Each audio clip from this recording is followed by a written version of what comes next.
Bonjour à tous. Alors, une petite vidéo qui n'était pas vraiment sur mon planning, et pour cause, puisque, comme vous le savez, il y a bientôt un mois, le 1er mars dernier, disparaissait un grand monsieur du manga, Akira Toriyama, donc, même si on apprenait son décès une semaine après.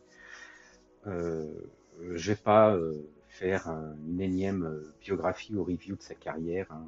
Bon nombre d'entre vous la connaissent déjà. Et sinon, beaucoup de personnes ont déjà fait un grand nombre d'hommages relatant donc le parcours de ce monsieur, qui était aussi discret sur sa vie qu'il était célèbre de par ses œuvres. Donc, suite à la disparition de Monsieur Toriyama, j'ai voulu faire comme pour Buichi Karazawa, c'est-à-dire une impression 3D pour lui rendre hommage. Mais j'avais pas envie de faire les mêmes impressions d'un personnage de Dragon Ball. Alors d'abord parce que mon personnage préféré dans Dragon Ball, alors j'aime beaucoup Son Goku, hein, mais mon préféré de par son caractère, de par son histoire, et puis j'aime bien ceux qui changent de parcours au cours de l'histoire, eh bien ça reste Vegeta. Euh, donc j'aurais pu faire une impression de Vegeta. La différence, c'est que cet auteur, par rapport à ce que je suis, s'était créé un petit personnage pour se représenter. Comme je vous disais, c'était quelqu'un de particulièrement discret, qui n'était pas du tout à l'aise avec la célébrité, à tel point que je crois que la France lui a décerné la médaille des arts et des lettres, et il n'est même pas venu la chercher lui-même. Alors je ne connais pas ses raisons directes, est-ce que c'était par discrétion, ou parce qu'il ne pouvait pas venir en France, ou qu'il n'avait pas envie de venir, j'en sais strictement rien.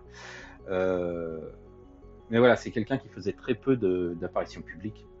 Et donc il s'était créé un petit personnage, un petit avatar. Alors je ne sais pas si c'est lui qui l'avait appelé comme ça ou les fans, mais donc c'était Tori, cette espèce de petit robot avec un masque à gaz. Alors c'est un personnage qui a, alors au début dans le Professeur Slump ou Docteur Slump, je ne sais plus, c'était un petit oiseau qui représentait l'auteur, donc Akira Toriyama, et petit à petit le personnage a évolué pour devenir donc ce personnage avec un masque à gaz. Euh, j'ai parcouru pas mal Internet avant de trouver un fichier qui me plaisait assez. Alors, fichier donc qui s'inspire d'une des dernières poses de Sangoku dans le dernier manga ou différentes représentations faites de Sangoku quittant dans le tome 42, je crois, de Dragon Ball. Et donc, j'ai trouvé ce fichier STL qui me plaisait assez. Euh, sur là où j'ai déjà pris d'autres fichiers, celui de Radama Demi ou de Conan que je vous ai déjà présenté. Et le fichier, je crois que sur le fichier d'origine, le dessin, il est entièrement en rose, je crois.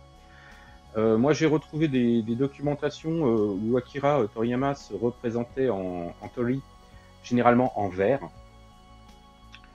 Mais moi, ça me plaisait pas trop. Ça me plaisait pas trop, ça aurait été assez uniforme, tristounet. Et puis d'un point de vue technique, un peu chiant à faire, il faut dire les choses clairement. Et j'ai remarqué assez rapidement ce petit logo-là, donc le logo de Capsule Corps.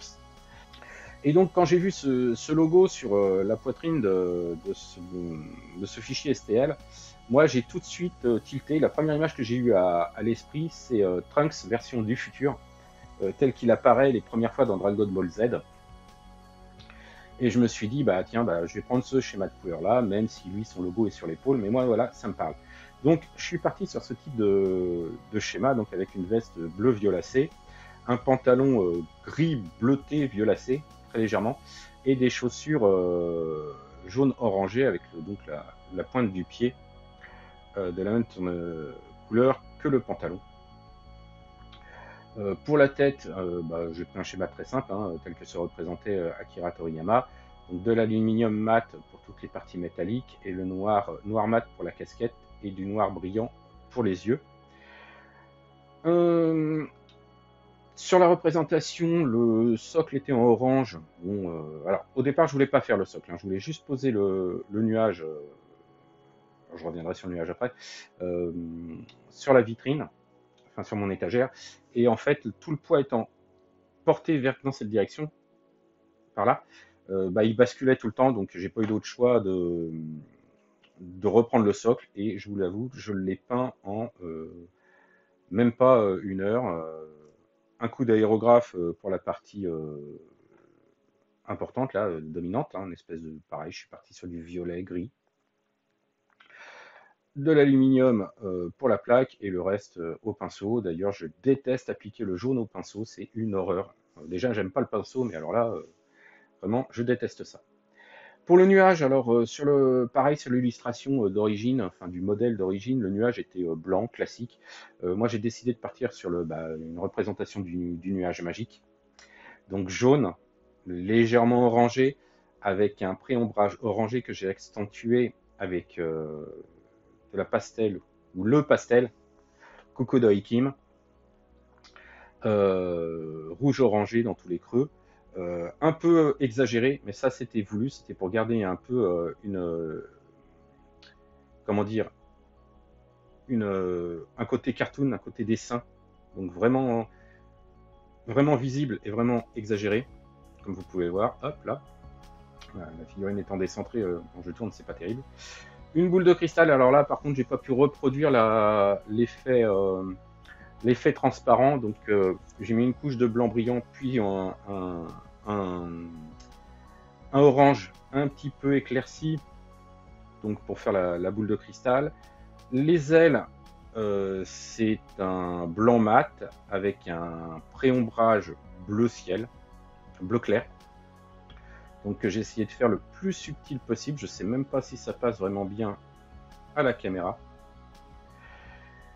Et c'est à peu près tout. Assemblé à la cyano, un petit peu de travail parce que le fichier d'origine avait quelques défauts quand même. Hein, il était pas nickel. Il a fallu que je reprenne pas mal de trous, mais pas des trous qui étaient dus à des supports. Bon ça ok, je suis toujours pas tip top au niveau des supports, mais il y avait des trous sur l'avant, et ça généralement j'essaye de ne pas mettre de support à cet endroit-là. Et j'ai été obligé de rectifier ça, ainsi que des crevasses sur les ailes, et ici un trait qui est là sur l'aile, hein, qui est peut-être visible à la caméra quand même si je le mets comme ça. Mais c'est un trait qui fait pas toute la longueur, donc c'est pas un problème d'impression, et en plus la façon dont est placé les ailes, un trait comme ça à l'impression, j'y crois moyen. On a un trou ici aussi, là juste sur le dessus de la du socle, pardon, je cherchais mes mots. Vu la profondeur du trou, c'est pas un problème d'impression, hein, c'est vraiment un problème sur le fichier d'origine. Pourtant, j'ai pas vu d'erreur lorsque je l'ai passé au slicer. Merci à Monsieur Toriyama de nous avoir fait rêver pendant toutes ces années, nous avoir fait rire, et nous avoir donné des tas de souvenirs d'enfance. Hein. Moi, Dragon Ball, ça m'évoque le dessin animé, ça m'évoque le manga, mais ça m'évoque des moments passés avec des amis, mon frère, des franches rigolades sur le jeu vidéo qui était sorti sur Super NES, pardon. Une virée à Paris pour aller le chercher, puisque à l'époque il n'était pas encore importé en français. Enfin voilà, c'est des tas de souvenirs Dragon Ball, c'est des tas de choses qui me reviennent à l'esprit. Et merci donc à Monsieur Toriyama pour tout ça. Et merci à vous de me suivre. Si vous aimez ce que je vous présente, n'hésitez pas à liker, n'hésitez pas à vous abonner. Ça fait toujours plaisir. On est plus de 700, enfin vous êtes plus de 700 à me suivre. Je suis agréablement surpris parce que quand j'ai lancé cette chaîne en plein confinement Covid, c'était plus pour m'occuper et puis pour répondre à certaines questions que les gens me posaient sur les forums. Donc j'ai fait 2-3 petites vidéos pour expliquer comment je faisais certaines méthodes, et puis je me suis pris au jeu, et puis aujourd'hui voilà, je sais plus à combien je suis de vidéos, mais en tout cas plus d'une centaine, ça c'est sûr. Et 700, je crois qu'on doit être à 710 ou 712 abonnés aujourd'hui. Mais ce que je vois surtout, c'est qu'il y a énormément de personnes qui regardent mes vidéos et qui ne sont pas abonnés. Si je pouvais atteindre, mais alors là c'est un plaisir totalement personnel, si je pouvais atteindre le petit millier d'abonnés d'ici la fin de l'année, bon j'y crois pas trop, mais pourquoi pas, on peut rêver. ça serait juste pour le plaisir, hein. Encore une fois, je ne cherche pas à me gagner de l'argent, ni à monétiser ma chaîne, ni à me mettre en avant. Ce serait juste un plaisir personnel et savoir que ce que je partage touche un certain nombre de personnes. Sur ce, bah, je vous donne rendez-vous bientôt, peut-être avec une autre impression 3D. Et en attendant, bah, prenez soin de vous et je vous dis à très bientôt. Ciao!